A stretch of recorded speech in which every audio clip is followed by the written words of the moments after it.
Part of becoming a professional basketball player in the NBA and part of becoming an NBA team that's competing is the willingness to do simple things over and over again.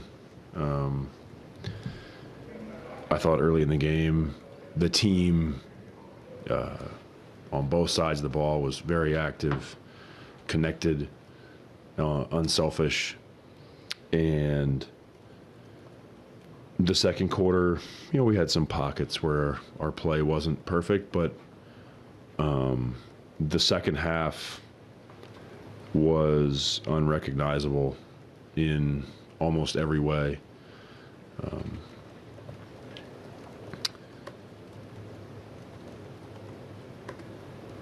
There's moments where stubbornness is cute, and there's moments where stubbornness is embarrassing.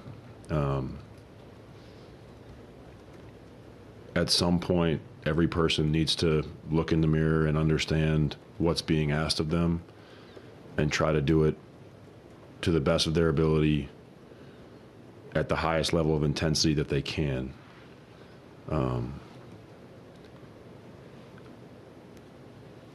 I'm a very competitive person, and there are moments where I feel like I'm having to restrain the core of who I am because there seems to be an unwillingness at times to understand that this is not something that you can take for granted. The NBA will stop for no one, and our program will stop for nobody.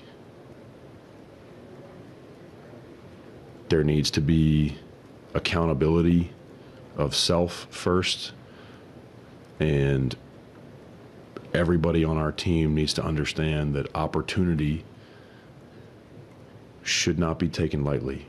And a lot of our young players are getting the chance to play in games, to wear a Utah Jazz jersey, and to represent themselves. And ultimately, we all have to answer for our performances.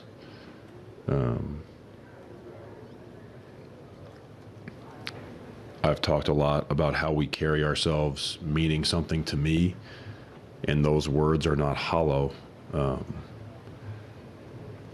That second half was really disappointing. And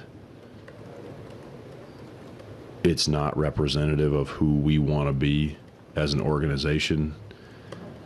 It's not representative of who I want us to be.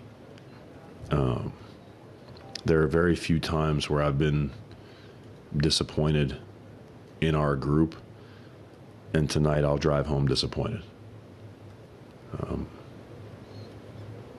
But we have to all wake up tomorrow and get back to work. And it is one game. It is one half. I understand that. And I'll get some sleep and wake up tomorrow with perspective. But during the game, perspectives for the birds. The lights are on, you're competing, you're representing an organization, you're representing a fan base, our community. And that was just unacceptable.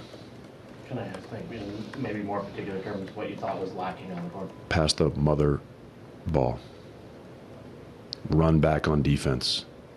When it's time to communicate what we're doing on defense, you should do it at a volume louder than I'm talking to you right now. When there is a loose ball, you need to want it more than the other team. You are a member of a team. This is not about you. This is not a personal workout for you. I could go on and on and on, but you get the point. It's a team game. And the moment that you make everything about yourself is the moment that it all goes bad. And it becomes an infection. One person does it, then another person does it. Oh, he didn't pass to me, so I'm like, it just, and then the energy goes down, and then our defensive intensity and individual pride goes out the window, and the communication goes out the window. And then after every play, it's like, well, he was supposed to do it, and it just becomes a finger pointing, and it's disappointing. Like, this is stuff that we talk about every day, and I understand that one game and one half shouldn't be something that any of us overreact to, but you know, you put a lot of time and energy into it, a lot of thought into it, a lot of emotional energy into it, and it's disappointing sometimes when you don't feel like people are pouring into themselves and understanding the opportunity that they have.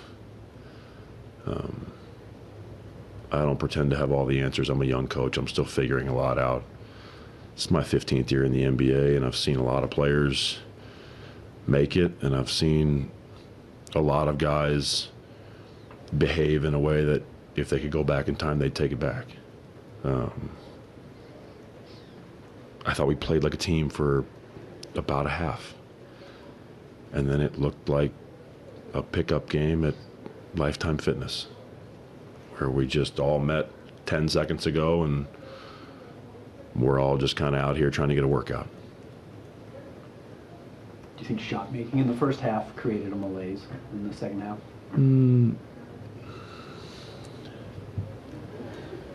I mean, I don't think so.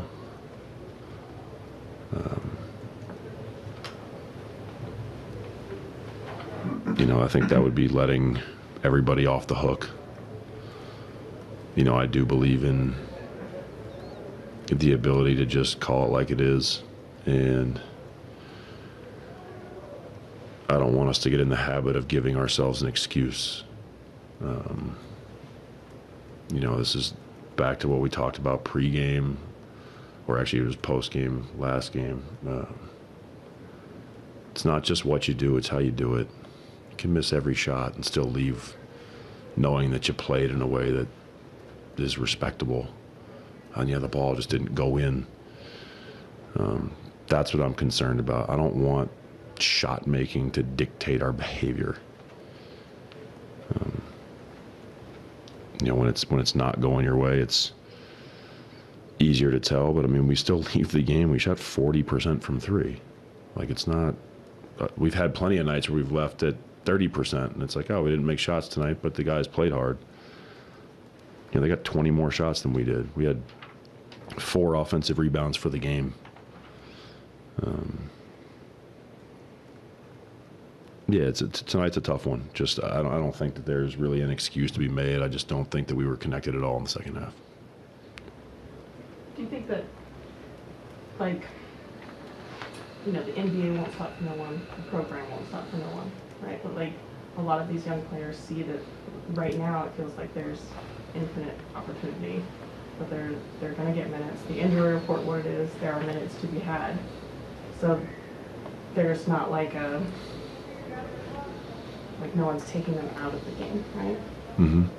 So is there anything to that? Yeah.